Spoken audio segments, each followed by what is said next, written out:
cewekku udah tahu, cowok yang susah berkomunikasi atau poor communication itu nggak permanen kok. Kamu pernah deket sama seseorang tapi dia susah banget untuk mengungkapkan apa yang ada di hatinya, atau lu lagi jalanin hubungan sama orang yang poor communication banget.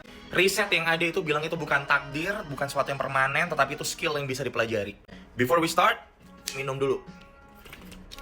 Cewek gue udah tahu bahwa poor communication itu bukan sesuatu hal yang permanen, tetapi itu bisa diubah. Tapi ada ada satu syarat penting banget sebelum itu bisa diubah. Nih ya, meta-analisis dari 58 studi dengan lebih dari 2000 pasangan menemukan bahwa communication skill training itu berhasil banget melakukan peningkatan signifikan dalam kepuasan dalam sebuah relationship. Dan untuk emotionally focused therapy, itu ada 90% pasangan menunjukkan perbaikan signifikan. 70 hingga 75% bahkan tidak lagi memenuhi kriteria relationship distress setelah treatment.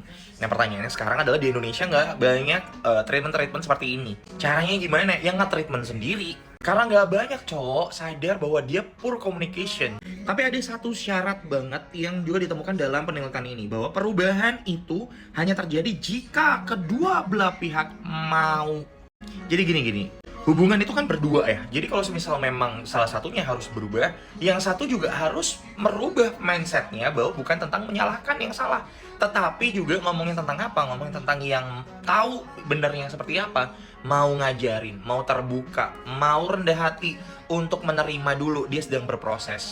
Dan yang paling penting adalah si cowok atau seseorang yang poor communication ini menyadari dulu bahwa dia punya masalah di komunikasi. Karena kalau dia nggak ngerasa dia bermasalah di communication skillnya, dia nggak akan berubah hanya karena kamu yang ngasih tahu. Jadi dia harus sadar dulu.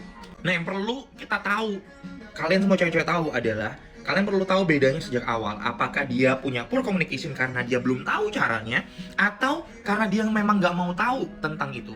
Makanya, sekali lagi, cara paling mudah untuk tahu itu sejak awal adalah ketika PDKT, fase PDKT atau awal-awal hubungan.